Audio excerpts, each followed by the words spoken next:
जब यहोशू के समय में ये सब कुछ हुआ, तब बाइबल बताती है जैसे वो उस नगर में गए जिसका नाम था जेरिको, यरीहो, जैसे वो वहां पर गए, आप पढ़ के देखिए, आराम से घर जाके आप अध्ययन करना इसका। वहां पर उन्हें एक वेश्या मिली। हर नेम वाज रहब, उसका नाम राहाब था। जानते हो राहाब उन 12 लोगों को क्या संदेश देती है? वो कहती है मैं जानती हूं खुदा ने तुम्हें यह देश दे दिया है। I know in my spirit कि तुम्हें यह मिल चुका है, क्योंकि मैंने अपने लोगों में तुम्हारा भय देखा है। वो डर रहे हैं तुमसे। और ये सारी खबरें जब पहुंची तो जानते हो उस बहन ने उन्हें क्या कहा जाते समय? लिसन, देखिए, आप अगर यीशु की वंशावली पढ़ते हैं तो मैं आपको बताना चाहता हूं, वहां पर राहाब का जिक्र है। याकूब या राहाब के फेथ के बारे में लिखता है। वो कहता है तुम इब्राहिम और राहाब के फेथ को जानते हो, जिनका विश्वास कर्मों के सहित ठहरा था। आप जानते हो राहाब ने उन्हें क्या कहा? मैं जानती हूं खुदावन ने तुम्हें यह जमीन दे दी है, लेकिन तुम एक काम करना, जब तुम अंदर आओ मेरे परिवार को बख्श देना, मेरे परिवार को छोड़ देना। और जानते हो उसने क्या किया? उसने उनकी मदद भी की थी। उस रात वो सभी लोग उसके घर में ठहरे थे। अगर राहाब को यह विश्वास होता कि ये लोग क्या कुछ कर पाएंगे, कुछ भी नहीं, तो राहाब उनको बोलती यहां से निकलो, बहुत सारे और भी घर हैं, वहां पर जाके देखो। लेकिन राहाब ने उन्हें अपने घर में ठहराया, क्योंकि राहाब जानती थी कि आज ये जमीन जिसमें मैं खड़ी हूं, कल ये इनकी है। उसके फेथ ने उससे हर एक से अलग कर दिया।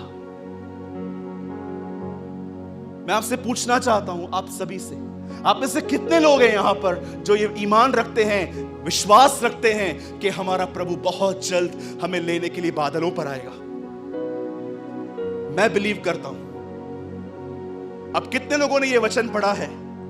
जो उस पे आशा करता है वह अपने आप को वैसा ही पवित्र करता है जैसा वह है।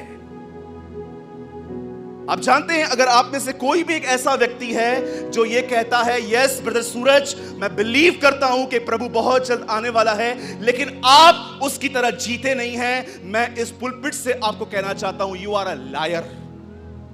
आप झूठे हैं, क्योंकि बाइबल बताती है जो ये ईमान रखता है कि वो आ रहा है, वो अपने आप को वैसा ही पवित्र करता है जैसा वह है। हमारा विश्वास हमें वैसे जीने नहीं दे सकता जैसे दुनिया जी रही है। आजकल यूथ की हालत देखो बाहर। मैं यहां की नहीं जानता, because I live in Mumbai. मैं आपको वहां के यंगस्टर्स की हालत बताता हूं। उनके पास एक ही काम है, कुछ भी करो, क्या भी करो, पास्टर को पता नहीं चलना चाहिए। खुदा देख रहा है, इसका क्या करना, वो तो सदा देखता रहेगा। पास्टर को नहीं मालूम पड़ना चाहिए। That's it. मोबाइल में पॉर्न वीडियोस भरे पड़े हैं। एक नहीं, 4 से बात करेंगे। शादी के बाद भी इनकी नौटंकियां चलती रहती हैं। And they call friendship. मैं एक दिन एक भाई के ऑफिस में गया, वो वहां पर बैठे हुए थे, उनके पास में एक लड़की बैठी थी। आई एम सॉरी, मैं आपको ऐसे कर रहा हूं, यू नो, उन्होंने मैं वहां पर बैठा हुआ था, मैं सामने से आ रहा था, एंड बेटा ऐसे करो, बस ऐसे करो। और यू नो, जब मैं वहां बैठा था, मैंने क्या देखा, बाजू में एक लड़की बैठी थी, उससे टच। मैंने उसको बोला ये क्या है तेरा इतना फ्रेंडली? हाँ वी आर फ्रेंड्स, हम दोस्त हैं। मैंने कहा भाभी के सामने कर सकता है ये सब? नहीं। क्यों? आप फ्रेंड्स हो ना, तो बीवी के साथ क्यों नहीं कर सकते, सामने क्यों नहीं कर सकते? बोलो, दोस्ती है ना, तो अपनी वाइफ के सामने करके दिखाओ। मैं आप भाइयों से पूछना चाहता हूं, क्या आपका फोन इतना प्योर आपने रखा है मोबाइल कि आपका फोन कोई भी 6-7 घंटा ले ले और आपको डर नहीं है? कुछ लोगों से मांग लो फोन तो ऐसा लगता है दोनों किडनियां मांग ली। भाई अपना फोन तो दे। नहीं, क्यों? आपको अपना नहीं है क्या? तो 2 मिनट देना। देता हूं। मुझे लग रहा था हॉस्पिटल में एडमिट होने चला जाएगा कि पता नहीं इतने लफड़े इसको मालूम पड़ेंगे, मेरे बाप रे, मैं जाऊंगा किधर, फिर कलीसिया तो आ ही नहीं पाऊंगा। बहुत लोगों से पैसे लेंगे और मालूम है उसकी दुकान सामने है, गली गली बदलते रहेंगे, वहां से नहीं जाएंगे, मालूम है पैसे मांगेगा। फिर तैयारी कहां रही? मैं नागपुर में था, एक वर्शिप बैंड आई थी वहां पर, आप सभी जानते हैं उनको, मैं नाम लूंगा आप बोलोगे अरे ये तो मैं जानता हूं। वो वर्शिप करने के लिए ऊपर आए, फिर मेरी बारी आई, मैं प्रचार करने जैसे खड़ा हुआ, यहां से लाल रेड लाइट्स, यहां से ग्रीन लाइट, फिर यहां से येलो। मुझे डर लग रहा था, मैं प्रचार करने आया हूं कि बसंती की तरह डांस करने आया हूं? क्या ये तैयारी है? अंकल बिली ग्राम के क्रूसेड ऐसे ही होते थे, लोग धूप में आके बैठते थे 25 मिनट उनको सुनने के लिए, और जब वो प्रचार करते थे, एक ब्रदर ने उनसे पूछा, अंकल आपके प्रचार में लोगों की जिंदगियां क्यों बदलती हैं? उन्होंने कहा, मार्क माय वर्ड्स, जब मैं प्रचार करता हूं तो मैं कितनी बार ये बोलता हूं, यीशु ने कहा, बाइबल में लिखा है, परमेश्वर के वचन में लिखा है, कलाम में लिखा हुआ है। और उस भाई ने डायरी ली और गिनना स्टार्ट किया, 31 मिनट में उन्होंने खुदा के 102 वचन कहे।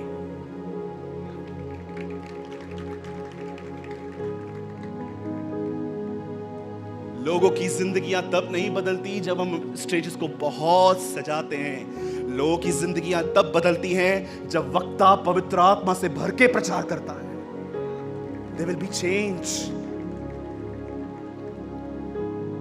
सिर्फ मात्र ये विश्वास करना कि प्रभु यीशु मसीह आ रहे हैं, कलीसिया आना, दान पेटी में कुछ डालना, अन्य भाषाओं में बातें करना, पास्टर से मिलना, सेवकाई करना, ये मात्र काफी नहीं है। आपको एक स्टेप आगे आना है। ये देखो, क्या आप दिन प्रतिदिन इस संसार से छूटते जा रहे हो? सोचिए,